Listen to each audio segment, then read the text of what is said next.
How to connect Phantom Wallet to Dex Screener. Hi everyone, this is Kate and welcome back to another video.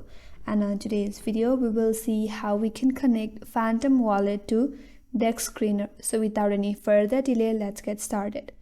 First of all, open up a web browser that you prefer and then go to Dexscreener.com. So once you're on this page, if you navigate to your left hand side, there you'll find various options or bitcoins. So from there, click on Moonshot.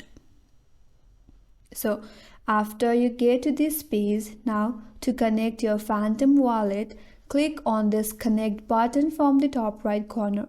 Now, before you do that, you have to connect Phantom wallet. For that, you can simply add this extension in your Google Chrome. Once you have connected this Phantom wallet, then click on Phantom. And now you are connected to Phantom. So that's how you can connect Phantom to Dexscreener, and that's all for this video. Hope this video helped you. If you're new to our channel, consider subscribing. Thanks for watching and stay tuned for more tutorials.